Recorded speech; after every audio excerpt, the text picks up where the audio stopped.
sou Ricardo Mitucci e este é mais um Epígrafes, o primeiro da temporada 2018. E eu tenho o prazer de hoje estar no restaurante mais concorrido do Brasil. Eu falo da Casa do Porco, aqui no centro de São Paulo, para receber num ótimo bate-papo o chefe Jefferson Rueda. Jefferson, como vai? Tudo bem? Tudo jóia. Muito obrigado por ter aceitado o meu convite. Obrigado você. Nós vamos falar sobre a gastronomia como uma expressão artística, cultural, social e de afetos. E para isso eu selecionei uma epígrafe de autoria do escritor moçambicano Mia Couto, que está no conto A Avó, a Cidade e o Semáforo, extraída do livro O Fio das Miçangas, e diz o seguinte, abre aspas, cozinhar não é um serviço, cozinhar é um modo de amar os outros, fecha aspas. E eu começo perguntando para você o seguinte, Jefferson, a gastronomia a gente sabe exige muito conhecimento variado e muita técnica. Onde entra o amor nessa mistura toda? Acho que em todas as partes. Na verdade, eu cozinho desde os 7 anos de idade. Foi quando eu me interessei em falar para o meu pai, me ensina a fazer um arroz, um feijão. Mas esse afeto, tudo isso, eu acho que eu nasci em volta de um fogão. Principalmente minhas duas avós italianas. Então, de domingo no interior, era ir para a casa da avó, famílias grandes. Assim, os mais velhos sentavam na mesa e as crianças iam colocando sentadas assim na cozinha, pratinho na mão e por afeto. Sabe aqueles almoços que virava café da tarde? Sim, café da tarde voltava o que sobrava do almoço e assim era o nosso dia a dia. Legal. Total afeto. O Jefferson citou, o Jefferson é de São José do Rio Pardo, cidade da minha avó, cidade da minha sogra.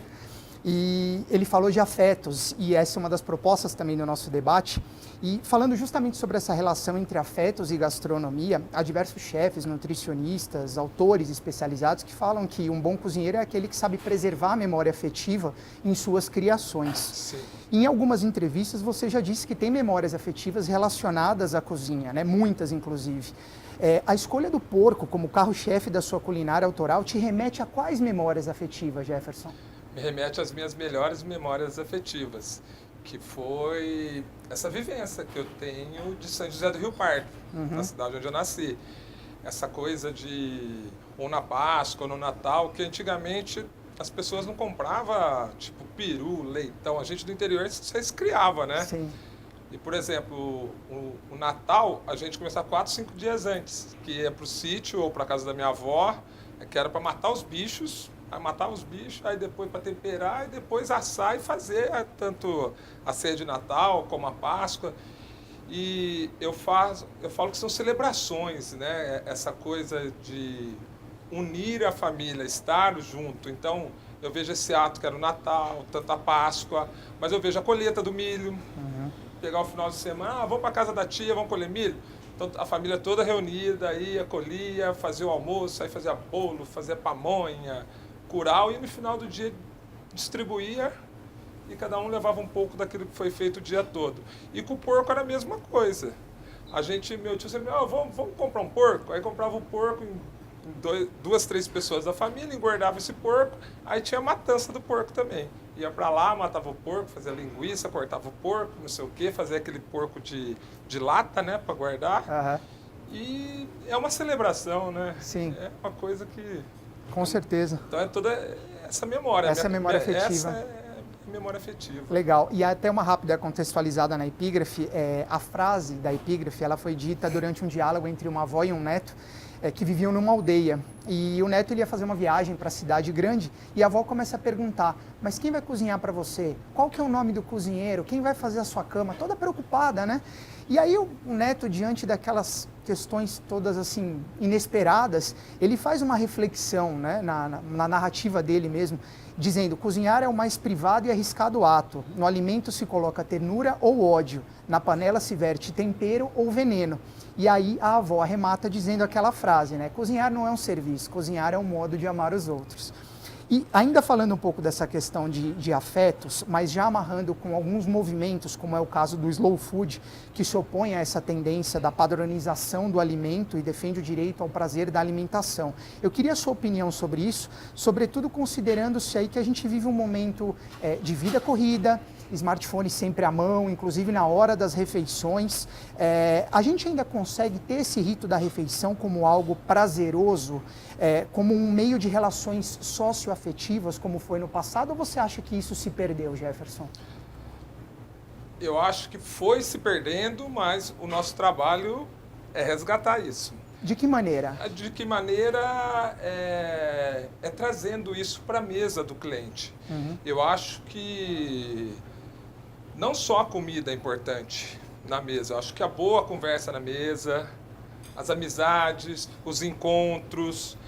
E a minha comida, novamente, eu volto a dizer, a minha comida tenta te trazer para memórias afetivas, sabe assim? Te trazer para momentos que você lembra com felicidade. E eu percebo que se você vai nessa linha, mais que o cara tá aqui, ele tá um pouco corrido, ou tá mexendo no telefone, chega uma hora que você garfa ele pelo estômago, assim, que ele larga tudo e fala... Muitos vão falar comigo na cozinha. Vai lá, me abraça, cara, esse arroz sua fez lembrar da minha avó. Que legal. Então, eu acho que é a nossa entrega, né? Uhum. Eu acho que é se entregar realmente mesmo naquilo que você está servindo. Que, antes de mais nada, a gente não pode esquecer que é a profissão de cozinheiro, ou de garçom, ou de maître, serviçal, né? Sim. Estamos aqui para servir as pessoas e tirar ela.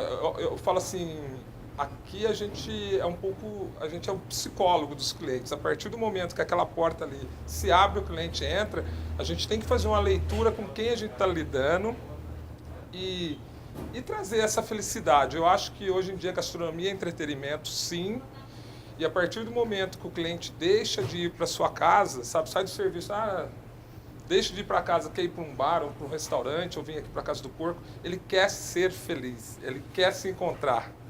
E eu acho que é um pouquinho disso que a gente faz no dia a dia aqui, tirar um pouco as pessoas dessa loucura, trazer ele para uma comida confortante e trazer esse momento de felicidade para ele. Bacana. Acho que é um dos segredos, acho que, do sucesso da Casa do Porco, porque Bacana.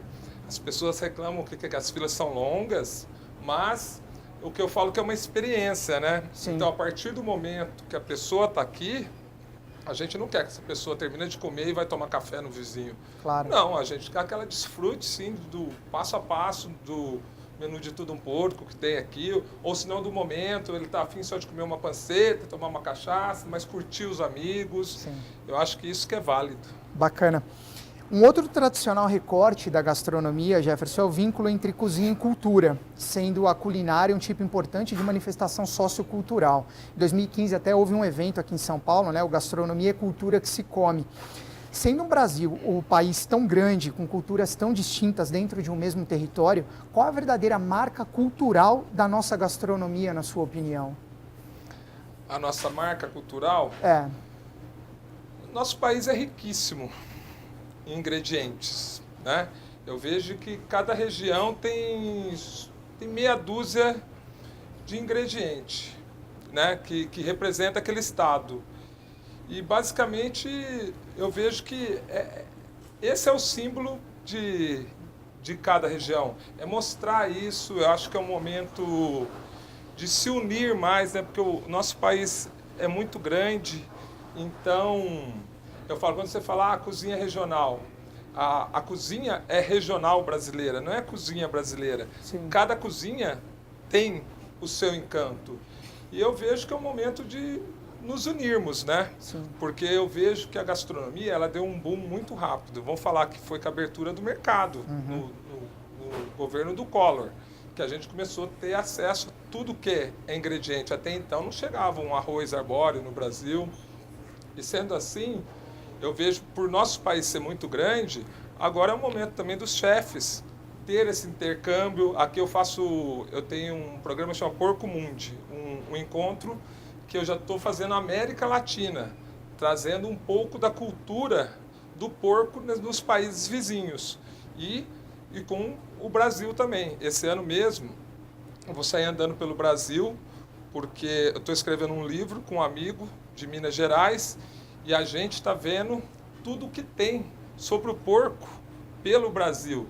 Tanto os mitos, as verdades, o que é certo, o que é errado. Então eu acho que é um momento de, comigo no caso do porco, é andar e trocar ideias, conceito, informações técnicas. Eu acho que esse é o momento, entendeu? Certo. É o momento a gente fazer um bom alicerce da cozinha brasileira, né? Que nada melhor do que troca de experiências, viajar pelo país, tanto trazer outros chefes para o seu restaurante, a gente ir para outros restaurantes e fazer esse intercâmbio. Porque uma andorinha sozinha não faz verão, né? Com certeza. E falando de cultura, qual o papel de outras culturas na formação e mudança do paladar do brasileiro até que chegássemos ao que somos hoje? Ó, aqui é uma mistura, né? Eu falo o legal, vamos falar aqui da capital de São Paulo. Aqui é um polo gastronômico onde a gente encontra todas as culturas.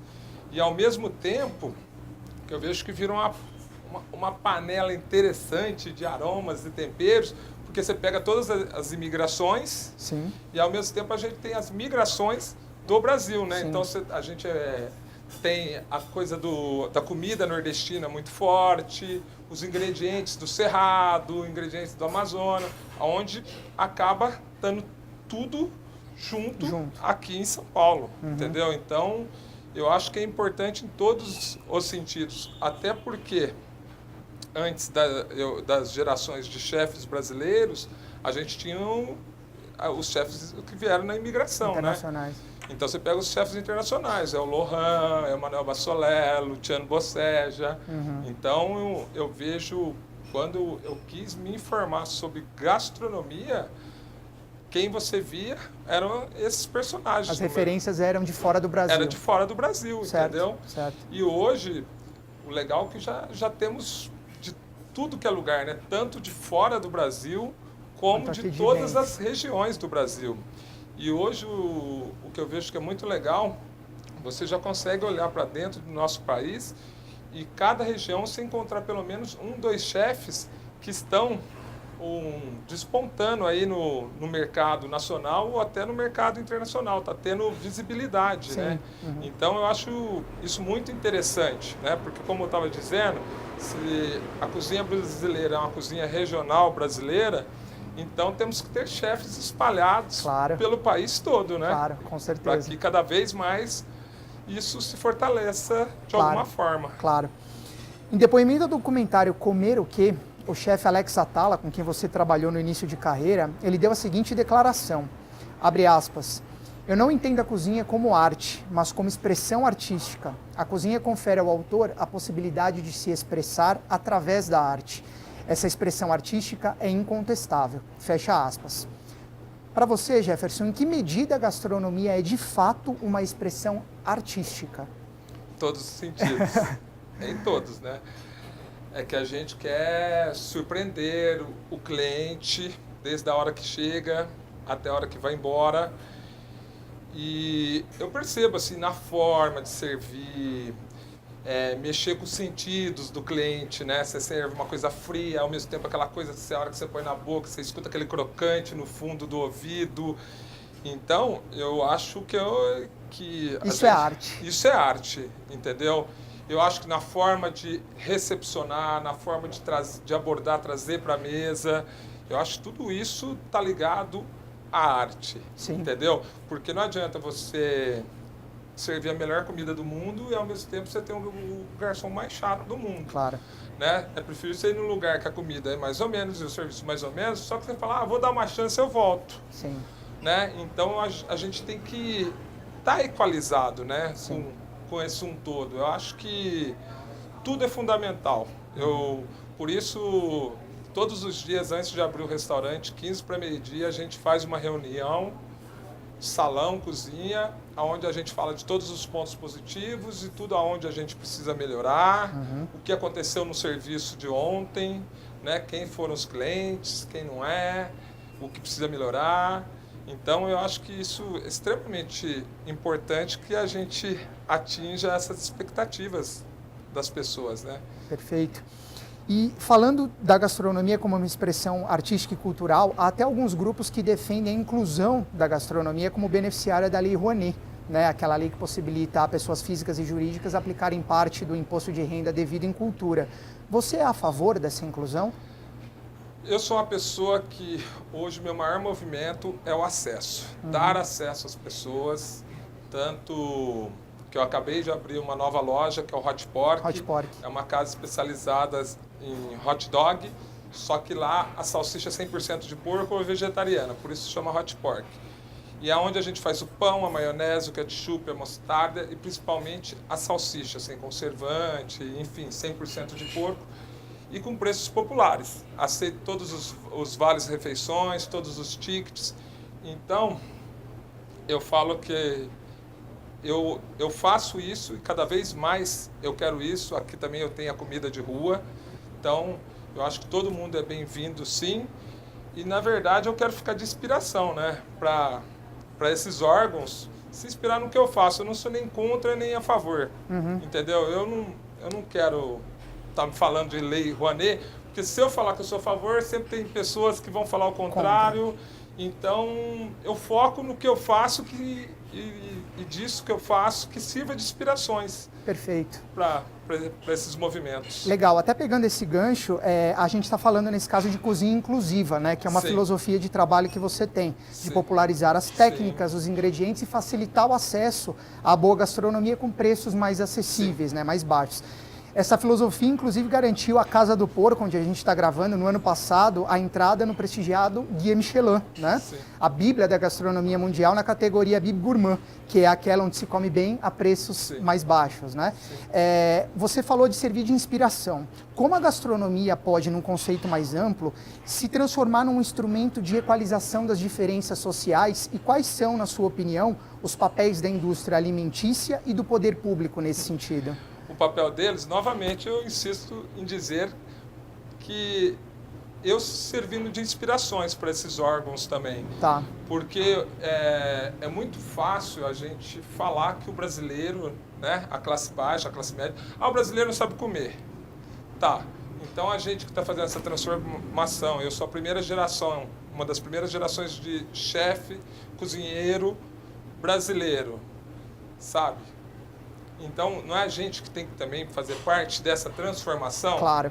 Porque é muito fácil você conseguir fazer coisas legais e querer só os 5% da pirâmide, entendeu? Eu acho que o grande exemplo é a Casa do Porco. Eu saí de um restaurante que o meu ticket médio, um menu degustação, custava R$400. Aqui eu vendo o mesmo menu degustação, só muda os ingredientes, que aqui basicamente é o porco, mas custa R$100. Então, eu vejo que é um momento de transformação. E eu acredito que a gente está passando por uma transformação. Eu abri a Casa do Porco bem no auge da crise, em 2015, que as pessoas falam, ó, as pessoas iam conversar com a minha mulher e falaram, o Jefferson ficou louco. Ele quer sair de um restaurante que acabou de ganhar prêmio, não sei o quê, está falando que vai voltar ali para o centro da cidade e que vai trabalhar com uma única proteína, que é o porco, e vai ser um bar-restaurante, entendeu?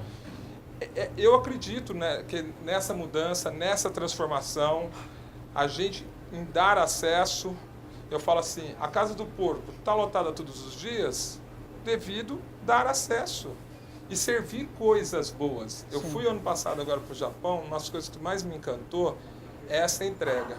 Não importava se eu estava comendo uma comida de R$5 ou, sei lá, pagando R$800 para comer uma refeição, o que mais me deixou encantado é a entrega. Você falava, meu, não acredito que eu estou comendo essa qualidade por R$5. Sim. Entendeu? Então, ser justo, sabe assim? Muito bem, eu fiz o hot dog agora, que eu quero que as pessoas tenham acesso, que fique uma coisa popular. Mas era um hot dog, se eu não tivesse essa visão, eu ia querer vender R$25, que está bem pago também. Sim. Por ser 100% feito tudo dentro da casa, mas não é isso que eu quero. Sim. Eu falo assim, eu sou muito grato por tudo que eu conquistei, por tudo que essa cidade faz por mim nesses anos todos, os meus clientes, né, minhas casas lotadas. eu acho que chega um ponto também, não é só o dinheiro. Cadê essa troca, né? É devolver um pouco para a sabe, sociedade pra aquilo que você recebeu. Então, cada vez mais eu quero dar acessos a esse outro público, a essas outras pessoas. E que essas pessoas comem bem também. Sim. Eu acho que só assim a gente vai ter uma transformação. Perfeito, entendeu? legal. E para a gente encerrar, 2 perguntas relacionadas a um mito aí que envolve a gastronomia e a cozinha. Você até foi o entrevistado da revista VIP agora de fevereiro de 2018 e nessa entrevista você declarou que a carreira de chefe é uma profissão em que todos são muito ansiosos. Sim. De onde vem toda essa ansiedade dos chefes, Jefferson? Eu basicamente, se deixar, eu chego aqui 8 horas da manhã e saio daqui, tipo, meia-noite. Isso que eu moro do lado. Tem dia que minha esposa me liga e fala, você não vai voltar? Você não vem nem em casa. Mas eu vejo que o chefe de cozinha de hoje, o cozinheiro de hoje, ele não só cozinha, né? Ele tem outras obrigações. Eu estou aqui agora fazendo uma matéria, aí saindo daqui eu vou ficar na cozinha, provavelmente. A gente tem toda a cadeia para cuidar. Claro. Entendeu? Então é fornecedor, é o animal do jeito que está sendo criado, é conversar com o cliente, é o funcionário. Sim. Então eu percebo, eu vivo nadando. Eu chego aqui, porque querendo ou não, restaurante cada dia é um dia. Claro. Você fala assim, não tem. E é disso que eu gosto também, desse frio na barriga, sabe assim? Tem dia que a gente abre a porta meio-dia, parece que não entra ninguém. Você fala, hoje vai ser tranquilo. Parece que meia hora isso aqui lota.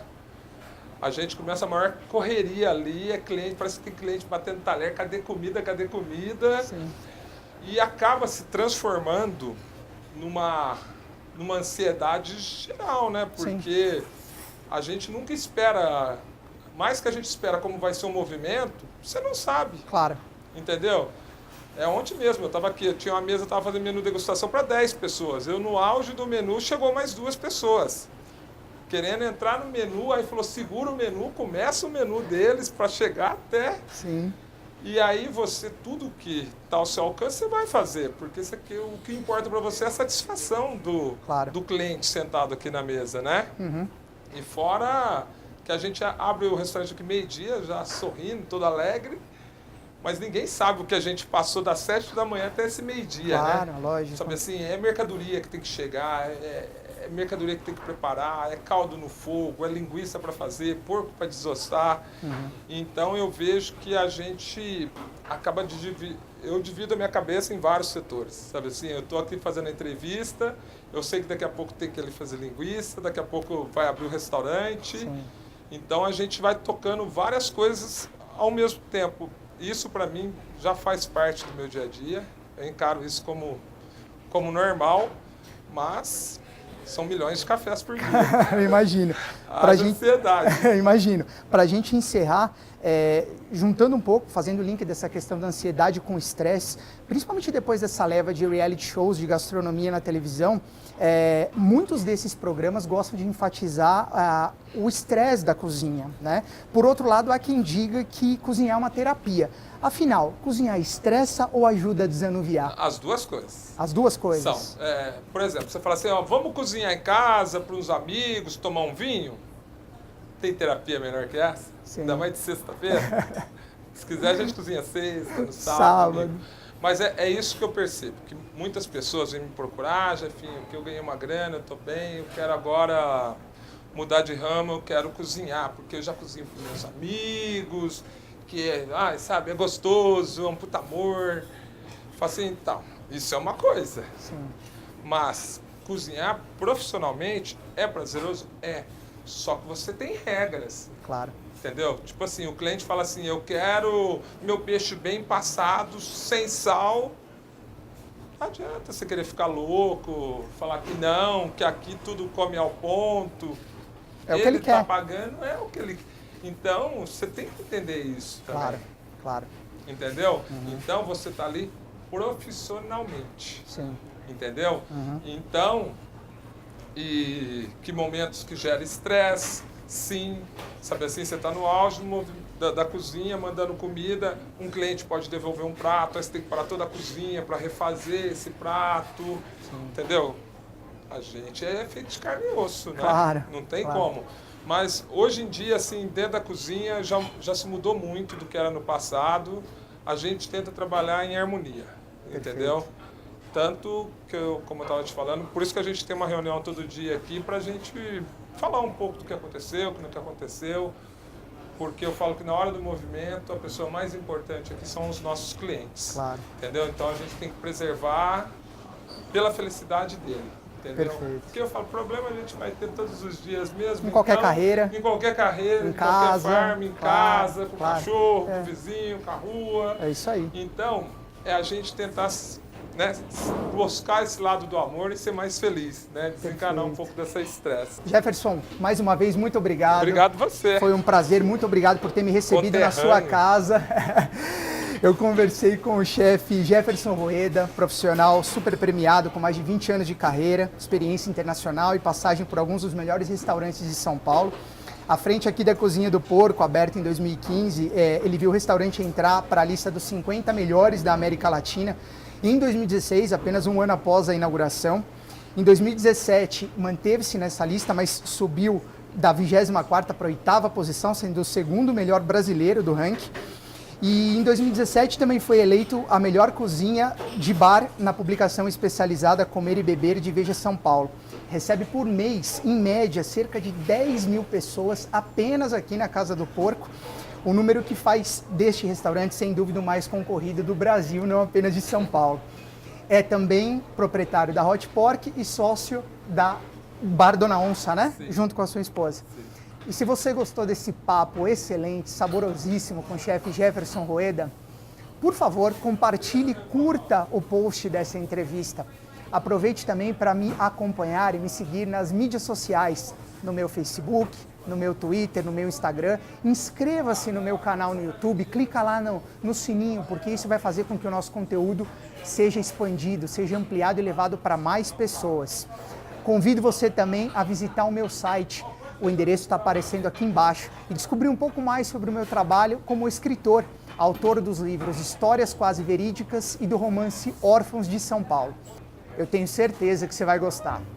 Então a gente se vê numa próxima edição do Epígrafes. Um grande abraço e até lá!